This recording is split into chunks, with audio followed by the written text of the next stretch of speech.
Le désir, c'est le moteur qui pousse les hommes à la poursuite de l'infini de Dieu. En fait, ce n'est pas une question.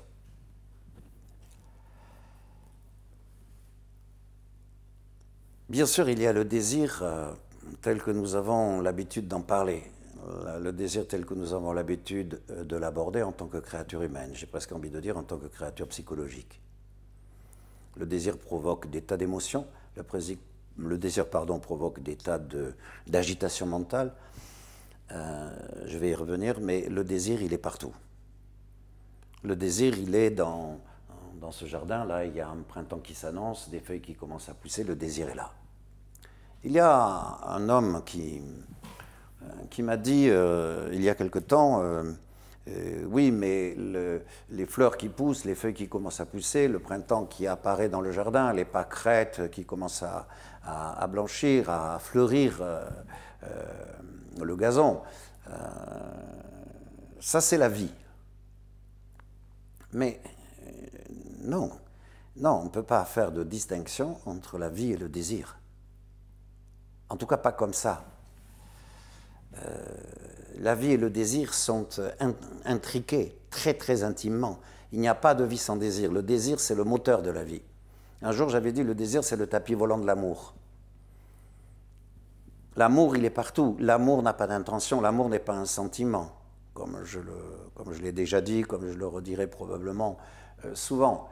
Mais cette question du désir, c'est voir d'abord qu'il s'agit d'une pure énergie, qu'il s'agit de l'énergie qui pousse la vie dans une expansion continuelle. Ce qui amène l'univers entier à s'étendre comme il le fait, c'est le désir, c'est l'énergie du désir. C'est l'énergie du désir qui agit, qui est un peu l'agent agissant de l'amour. C'est pour ça que je dis que le désir, c'est le tapis volant de l'amour. Le désir pousse au voyage du vivant. Mais il pousse les êtres humains par contre, et votre question c'est bien ça qu'elle aborde finalement. Elle amène le désir chez les êtres humains et dans une vie humaine, c'est une question énorme. C'est une question énorme qui finalement nous place d'une certaine façon toujours entre le fini et l'infini de Dieu. Voilà. C'est-à-dire entre ce qu'on pourrait appeler un monde incarné fini, un monde physique qui est fini, c'est-à-dire cette vision du mental qui ne voit qu'un monde fini, un monde fini qui va toucher à sa propre finitude, ce qu'il appelle la mort. Mais bien évidemment, pour le cheminant, pour le chercheur spirituel, la traversée de l'ego l'amène effectivement à visualiser un jour l'infinitude de Dieu et le fait que la mort dont nous parle le mental n'existe pas. Alors, nonobstant la question du désir sexuel, qui est agi par un corps instinctif, qui nous attire les uns vers les autres, qui nous attire vers la rencontre sexuelle. Nonobstant ce désir, donc ce désir de sexualité, ce désir génital, le désir, c'est le moteur qui va nous amener à nous émerveiller du monde, à vouloir goûter le monde, qui va nous amener dans l'appétence, qui va nous amener dans la créativité, qui va nous pousser à tenter des expériences, à faire certaines choses, à vouloir explorer certaines choses inconnues, qui va pousser la curiosité chez nous. Mais en même temps, le désir peut être, il est d'ailleurs, un grand motif de frustration. Il est un grand motif de peur, d'angoisse, et un grand motif aussi de culpabilité. Combien de fois on a entendu parler des désirs coupables? Le désir agite beaucoup le mental. Il agite beaucoup le mental parce qu'effectivement, il nous fait courir à travers cette volonté un peu infantile de satisfaire tous les désirs, c'est-à-dire en fait de dévorer la vie, de la croquer. Le désir nous met en face de notre avidité, de notre voracité. Et là, il nous perd.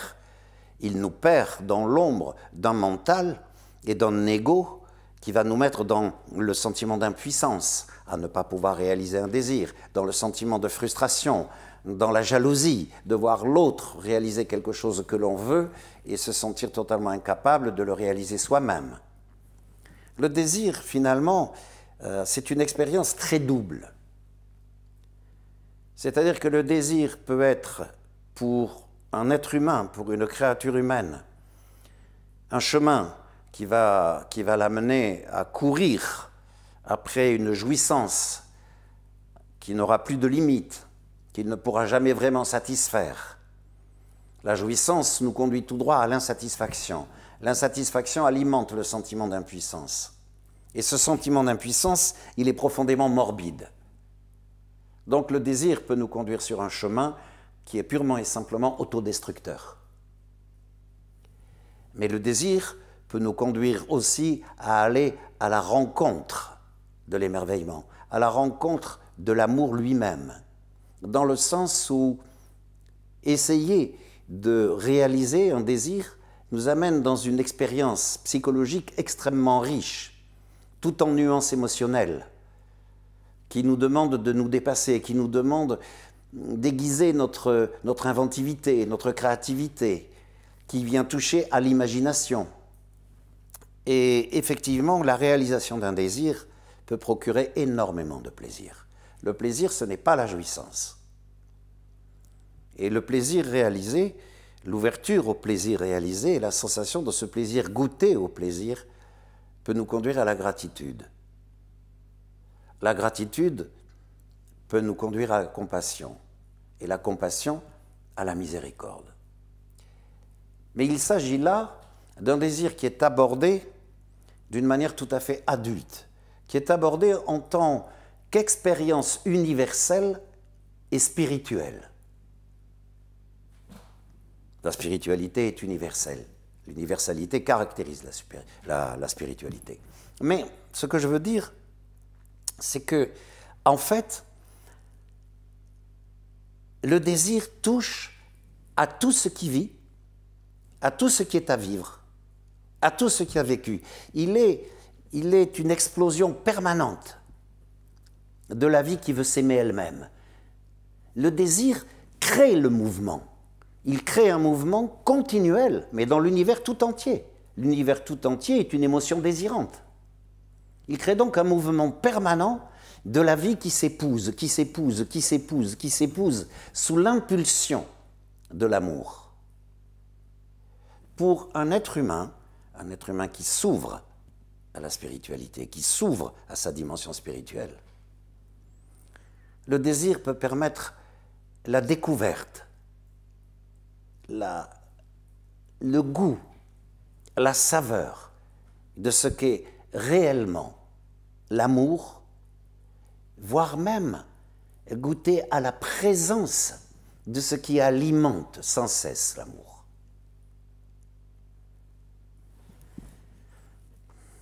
Finalement,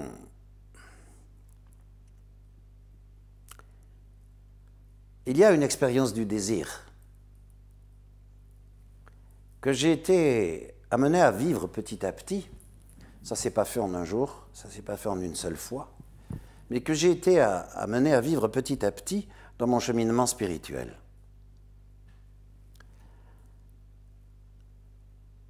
C'est cette ouverture du cœur qui m'a rendu fou d'amour pour la présence divine, pour la présence de l'amour divin. Je pourrais dire qui m'a rendu fou d'amour pour Dieu lui-même. Bien que je ne puisse en donner aucune définition, mais cela importe peu. Ce qui importe, c'est que je n'ai jamais senti au fond de moi, dans mon cœur, un désir aussi puissant que de sentir la compagnie de la présence de Dieu. C'est dire si le désir est une énergie puissante, mais c'est comme si c'était aussi un lieu de réalisation. Un lieu de réalisation de la conscience elle-même. C'est-à-dire que, à ce moment-là, lorsque cette ouverture s'est créée, il m'est apparu comme une évidence que le désir, l'expérience du désir lui-même, ne m'avait été donnée que pour découvrir la saveur, le goût, l'intensité, une intensité d'une force inouïe de l'amour divin, mais en réalité de la présence divine, de la présence de Dieu, de ce qu'est la présence de l'amour, de ce qu'est la présence de Dieu. Dieu est amour, l'amour est Dieu. Ce désir ne m'a jamais quitté.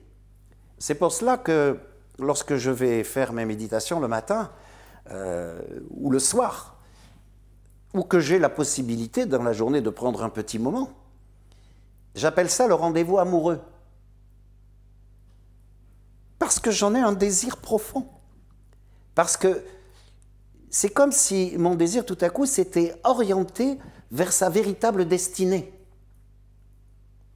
Mais pour les créatures humaines, l'expérience du désir passe aussi par ce saisissement de l'ego qui, effectivement, va utiliser l'énergie du désir. Le mental utilise l'énergie du désir. Il cherche à la détourner au profit de son imagination, au profit de son pouvoir imaginaire, au profit de cette capacité qu'il a de créer des scénarios.